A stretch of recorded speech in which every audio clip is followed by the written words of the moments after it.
DK Rathi online classes में आप लोगों का स्वागत है। आज एक छोटा सा टॉपिक हम करने जा रहे हैं, संगम काल। इससे संबंधित जो सवाल आते हैं वो मैं चर्चा कर लूँगा। मेरा नाम इंजीनियर डीके राठी है और मैं एक लेखक और एक शिक्षक हूँ। मैं आपको जो भी पाठ्यक्रम या लेक्चर्स उपलब्ध करा रहा हूँ वीडियो में, वो सारे के सारे लेक्चर जो है मेरी इस किताब से है, जिसका नाम है जो सामान्य अध्ययन की 9th एडिशन है। इसमें 3300 क्वेश्चन है जो 2022 तक जितने भी प्रमुख वनडे एग्ज़ाम हुए हैं उनको मैंने शामिल किया है। एनसीईआरटी आधारित होने के कारण ये आपके लिए बहुत ही परीक्षा उपयोगी है। अब संगम काल के बारे में पढ़ते हैं। देखिए, हमारे यहाँ संगम काल का तात्पर्य क्या है। इससे पूर्व हमने वीडियो बनाई थी जिसमें मैंने मौर्य काल के बारे में बताया था। तो मौर्य काल के दौरान ही दक्षिण भारत के अंदर ये संगम काल था, जिसका तात्पर्य क्या है। संगम काल जो है दक्षिण भारत का वो ऐतिहासिक काल है या वो युग है जिसमें तमिल भाषा के कवियों ने तमिल कविताओं की रचना करी। संगम का जो तात्पर्य है वह है समागम, अर्थात जो तमिल भाषा के विद्वान थे वह जब एक साथ इकट्ठे हुए, उस जमावड़े को संगम नाम दिया गया। और ये जो संगम है इसका आयोजन दक्षिण भारत में जो मदुरै है, जिसे कहा जाता है दक्षिण की काशी, वहाँ पर स्थित, वहाँ पर जो राज्य था वो था पांड्य राज्य। तो पांड्य राज्यों के राजकीय संरक्षण के अंदर विद्वानों ने जिस साहित्य का रचना करी उसी को हम संगम साहित्य कहते हैं। और परंपरागत रूप से यह 3 संगम एक के बाद एक आयोजित की गई। अब दक्षिण भारत के अंदर जो हम ये संगम काल है, और इसमें मैंने अभी पांड्य का जिक्र करा, तो दक्षिण भारत में उस समय 3 राज्य थे। एक तो कहलाता है चोल, एक चेर और एक पांड्य। हालांकि तमिल साहित्य के संगम साहित्य को संरक्षण पांड्य शासकों ने दिया, परंतु इसमें चोल और चेर शासकों का भी उल्लेख किया गया है। एक बार आप चित्र पे देख लीजिए कि मैं जो ये बात कर रहा हूँ संगम की, ये इसका तात्पर्य किससे है। देखिए, जैसे मैंने यहाँ चित्र में दिखा रखा है आपको, इससे संबंधित जो क्वेश्चन आया था वो डीपी कांस्टेबल में क्वेश्चन आया था कि संगम काल का संबंध वर्तमान के कौन से राज्य से है, या संगम साहित्य का संबंध किस आधुनिक राज्य से है। यहाँ पर आप चित्र देख पा रहे हैं, मैंने दक्षिण भारत का दिखाया, इसमें तमिलनाडु और केरल राज्य का उल्लेख कर रखा है।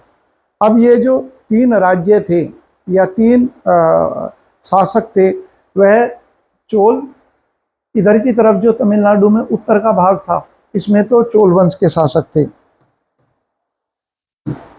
यहाँ पर तो चोल वंश का शासक थे। और ये जो दक्षिण में जहाँ मदुरै लिखा हुआ है, यहाँ पर पांड्य। और ये जो केरल राज्य है यहाँ पर थे चेर। तो ये संबंधित जो है ये इन 3 राज्यों से संबंधित है। इसके अलावा जो आप लोगों को ध्यान रखना है, आज इसी जो इंडिया के मैप से है वो भी मैं लगे हाथ बताता हुआ चलता हूँ। एक तो होगी कि चोल राज्य जो था इसकी राजधानी क्या थी, उरियर यहाँ पर। और इसकी जो बंदरगाह था वह कौन सा था, इसे कहते हैं पोम्पुहार या पुहार। और यहाँ पर ये भी देखिए आप कि यहाँ पर जो प्रमुख नदी है दक्षिण भारत की, वह नदी कौन सी है, वह नदी जो है वह नदी है कावेरी। तो यहाँ पर ये कावेरी नदी का उल्लेख है। ठीक है, ये हिस्सा जो है ये हो गया कावेरी। ये मैंने इसलिए बनाया है क्योंकि एक क्वेश्चन यूपी पीसीएस का जब आएगा तो यहाँ पर कावेरी नदी का उल्लेख हमें उस समय भी करना होगा। तो अब दोबारा रिपीट बता देता हूँ। ये जो चोल राज्य था इसकी राजधानी उरियर थी और इसके प्रमुख बंदरगाह का नाम पुहार और पोम्पुहार था। बंदरगाह का जिक्र क्यों कर रहा हूँ ये भी मैं अभी चर्चा करूँगा। इसके अलावा ये जो दक्षिण का हिस्सा है, ये हिस्सा जो है यहाँ पर राजधानी जो थी पांड्यों की मदुरै थी, और इनका बड़ा बंदरगाह जिसे मोतियों का बंदरगाह भी कहते हैं वो था कोरकई। इधर की तरफ जो चेर राज्य था इसकी राजधानी कौन सी थी, वंजी, और इसका प्रमुख बंदरगाह जो था वो था मुजीरिस। ये इससे संबंधित क्वेश्चन जो है एग्जाम के अंदर बंदरगाह का सवाल आया उत्तर प्रदेश लोक सेवा आयोग के अंदर कि मुजीरिस बंदरगाह कौन से राज्य का संबंधित है। इसके अलावा यह भी क्वेश्चन आया कि ये जो वर्णन है यहाँ पर, जब हम चोल या संगम काल के साहित्य के बारे में पढ़ेंगे, जैसे शिल्पदिक्रम के बारे में पढ़ेंगे जो इनका महाकाव्य है, उसमें सवाल आया इस महाकाव्य की जो गाथा है वो कौन सी नदी के किनारे का वर्णन करती है, तो यहाँ पर कावेरी नदी का उल्लेख आएगा। इस दृष्टि से हमें ध्यान रखना है। अब देखते हैं एक एक करके पॉइंट क्या क्या है।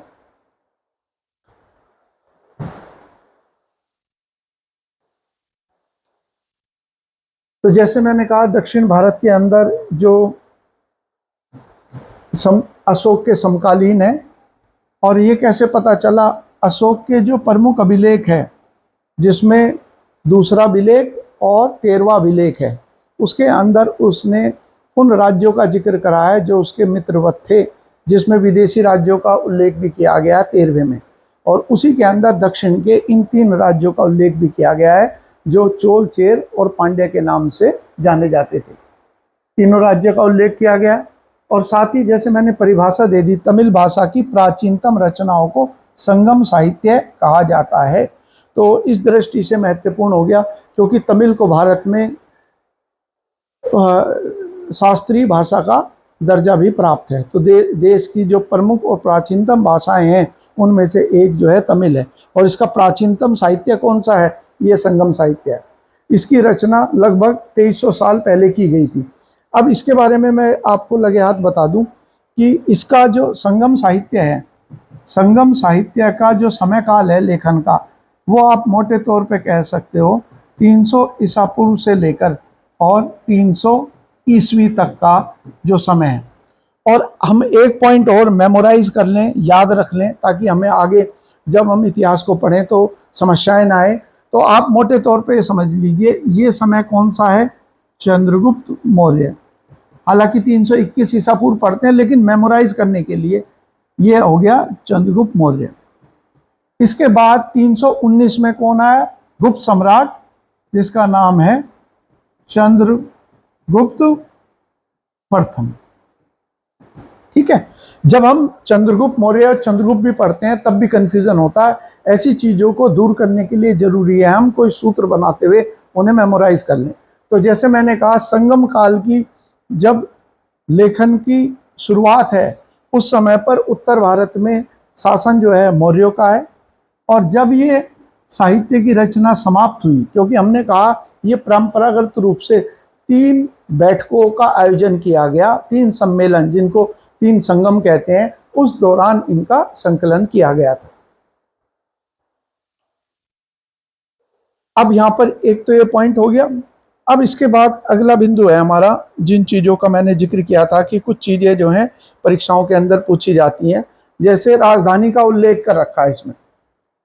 राजधानी मैंने आपको बताई दी थी कि राजधानी कौन सी थी, चोल की राजधानी कौन सी थी, इनकी राजधानी पुरियर थी। वैसे तो चाहे पोहार क्या था, प्रमुख बंदरगाह, और राजधानी के रूप में हम किसी का नाम लिख सकते हैं, हम लिख सकते हैं पुरियर।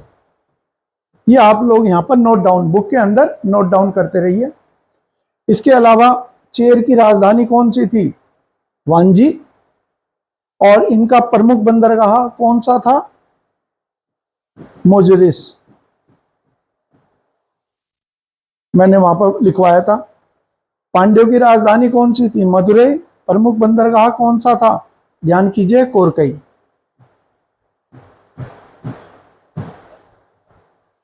नीचे भी मैंने उल्लेख है, लेकिन यहां भी लगे हाथ, हम उसको रिवाइज करते हुए चलें।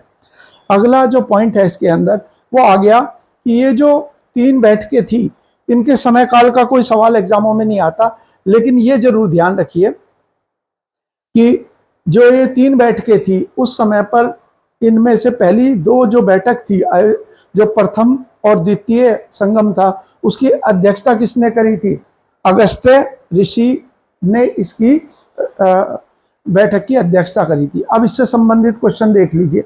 जब हम एक पॉइंट पढ़ रहे हैं अगस्त्य ऋषि, तो इसको मैं वर्तमान परिप्रेक्ष्य से भी बताता हुआ चलता हूँ भारत सरकार के कि अगस्त्य ऋषि का उल्लेख कैसे है।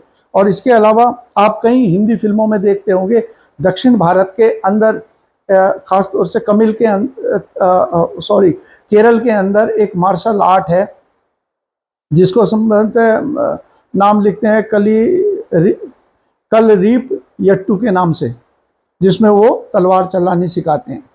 तो उसी की एक जो है बगैर शस्त्र की युद्ध कला है, उस बगैर शस्त्र की जो युद्ध कला है उसके जनक माने जाते हैं अगस्त्य ऋषि। अभी मैं बताता हूँ क्या क्या पॉइंट है हमारे इनके बारे में जो एग्जाम के हिसाब से इम्पोर्टेंट हो सकते हैं और नहीं तो हमें पता भी होना चाहिए उनके बारे में। अगस्त्य जो ऋषि थे इनको श्रेय क्या जाता है, इनको श्रेय जाता है कि इन्होंने आर्यकरण से दक्षिण भारत को अवगत कराया। इसीलिए इनके आश्रम जो है उत्तराखंड के अंदर, इनके आश्रम महाराष्ट्र में और तमिलनाडु में भी मिलते हैं। तो इन्हें श्रेय दिया जाता है कि इन्होंने उत्तर भारत की संस्कृति को दक्षिण भारत तक प्रसारित किया। और तमिल साहित्य क्या है, तमिल साहित्य जो है ये एक सौहार्दपूर्ण और शांतिपूर्ण मिलन बताता है उत्तर भारत और दक्षिण भारत की संस्कृति को। तो यहाँ पर जैसे मैंने जिक्र किया अभी आपको, मैंने कहा कि जो अगस्त्य ऋषि है इनके बारे में क्या करना है आपको, इनके बारे में है कि इन्होंने एक बगैर शस्त्र की युद्ध कला जो दक्षिण भारत में लोकप्रिय है जिसको कहते हैं वर्म ककले, वर्म ककले के जनक। यह क्या है, वर्म ककले क्या होगे, बगैर शस्त्र की युद्ध कला, इसके ये पारंगत, इसके जनक माने जाते हैं। दूसरा हो गया एक और हमारे यहाँ पारंपरिक चिकित्सा पद्धति है जिसका नाम है सिद्ध वैधम। यहां मैं आपको करंट अफेयर्स से या वर्तमान परिप्रेक्ष्य से कराता हुआ चलता हूं कि हमारे यहाँ पर केंद्र सरकार ने पारंपरिक चिकित्सा को बढ़ावा देने के लिए एक मंत्रालय गठित किया था जिसका नाम है आयुष। आयुष में ए जो है ये तो आयुर्वेद से है, वाई जो है ये योग से है और यू जो है यूनानी और एस जो है ये क्या है, ये है सिद्ध, जो ये हम पढ़ रहे हैं सिद्ध वैधम। तो दक्षिण भारत के तमिलनाडु की एक पारंपरिक शिक्षा पद्धति है जिसको कहते हैं सिद्ध और उसके जनक कौन है, अगस्त्य ऋषि को माना जाता है। यहां लगे हाथ आप ये भी देख लीजिए कि ये जो एस है बाद में भारत सरकार ने एस जो है एक और चिकित्सा पद्धति शामिल कर दी जिसको नाम जो है उसे कहा जाता है सोवा रिगपा या रिगपे। ये जो है हमारे यहाँ लद्दाख के अंदर एक पारंपरिक चिकित्सा पद्धति है। तो भारत सरकार ने समय बीतने के साथ एस के साथ में सोवा रिगपा को भी शामिल कर लिया जो लद्दाख की चिकित्सा पद्धति। तो यहाँ पर यही पॉइंट इनके बारे में दे रखा है कि इनका जो श्रेय है इन्हें दक्षिण भारत के आर्यकरण का श्रेय दिया। वो जो पॉइंट मैंने आपको बताए थे उन्हें आप नोट डाउन कर लेना, दक्षिण भारत के आर्यकरण का श्रेय दिया जाता है। अगला पॉइंट आ गया हमारा इसके अंदर कि इस समय काल की जो प्रमुख पुस्तकें हैं उनका नाम दे रखा है। एक तो जैसे हम जानते हैं हमारे यहाँ पर दो महाकाव्य हैं, एक महाकाव्य जो है वो तो कहा जाता है कौन सा, रामायण, और दूसरा महाभारत। दक्षिण भारत के अंदर जो महाकाव्य हैं दो हैं, शिल्पदिक्रम और मणिमेखलाई।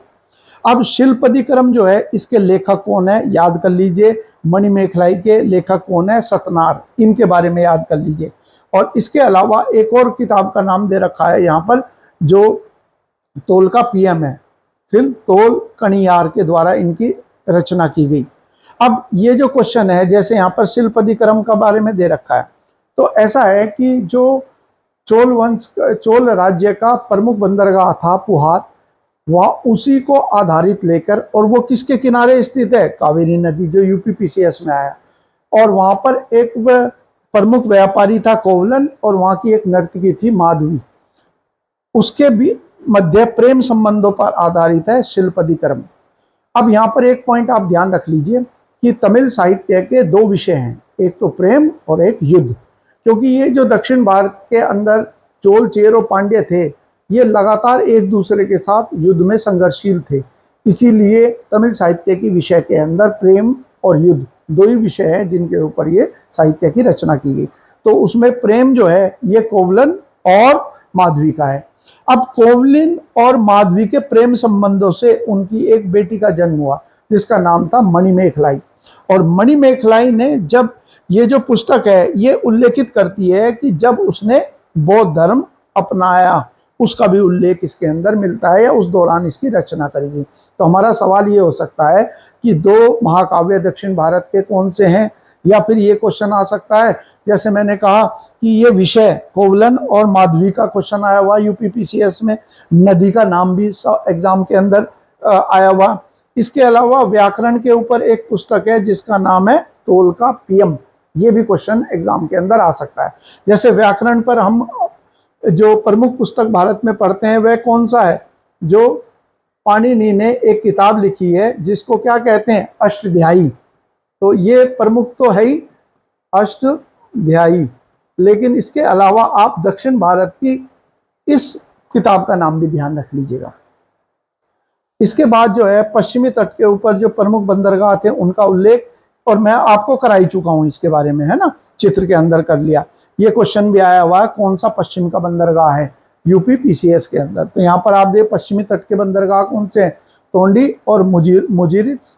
और ये हमने पढ़े थे दोनों, मुजिरी का मैंने आपको पढ़ाया था मुजिरिस। ये तोंडी भी जो है ये केरल राज्य में है, दोनों के दोनों केरल में है। पूर्वी तट के बंदरगाह में पुहार है, पोम्पुहार कहा था मैंने, जो तमिलनाडु में है चेन्नई के पास। और कोरकई ये नीचे की तरफ है जहां पर मदुरई है उसके पास में, क्योंकि ये पांड्य के हैं। तो ये पुहार जो था ये कौन से राज्य के संबंधित था, पुहार जो था ये तो चोल राज्य से संबंधित था। और कोरकई किससे संबंधित था, पांड्य से। और ये तोंडी और मुजुरिस किससे संबंधित थे, हमारा उत्तर होगा चेर से। ठीक है। और इसके अलावा एक पॉइंट और दे दिया मैंने लगे हाथ, दक्षिण भारत के एक अन्य महान संत है जिसको कहते हैं तिरुवल्लुवर। इनका जो इंपॉर्टेंट क्वेश्चन आ सकता है, ये आ सकता है दक्षिण का कबीर किसे कहते हैं, दक्षिण का कबीर। ठीक है। ये भी जाति से जुलाए थे, और जिस तरीके से उत्तर भारत में कबीर ने सभी समुदाय को जोड़ने के लिए रचनाएं लिखी थी, उसलिए इनको दक्षिण का कबीर। और हम ये कह सकते हैं कबीर जो है, कबीर को हम क्या कह सकते हैं, कबीर को हम कह सकते हैं उत्तर भारत का तिरुवल्लुर। अगर ये क्वेश्चन अलग से, उत्तर भारत का तिरुवल्लुवर। ठीक है, ये क्वेश्चन इंपॉर्टेंट है, जरूर देख लेंगे। और साथ ही साथ दक्षिण भारत में जहां हमारा जो दक्षिणतम बिंदु है भारत का, वह कौन सा है, वह जो है कन्याकुमारी है। दक्षिण भारत का दक्षिणतम बिंदु जो है वो कौन सा है, वह है कन्याकुमारी। ये कन्याकुमारी जो है ये तमिलनाडु में पड़ता है। और यहाँ पर 133 फीट की एक विशालकाय मूर्ति है तिरुवल्लुवर की, तिरुवल्लुवर। तो हम कह सकते हैं कि दक्षिण भारत में कन्याकुमारी में दो प्रसिद्ध विद्वानों की मूर्ति विशालकाय बनी हुई है, एक तो स्वामी विवेकानंद की है और एक तिरुवल्लुवर की। अब आज का वीडियो मैं ये समाप्त करता हूँ, और आप लोगों ने मेरे लेक्चर को ध्यानपूर्वक देखा और सुना, इसके लिए आपका बहुत बहुत धन्यवाद और आभार। और मैं आपसे अनुरोध करता हूँ कि मेरे चैनल को सब्सक्राइब करें, और अगर आपको वीडियो पसंद आता है तो इसको लाइक करें और शेयर भी करते रहें। धन्यवाद।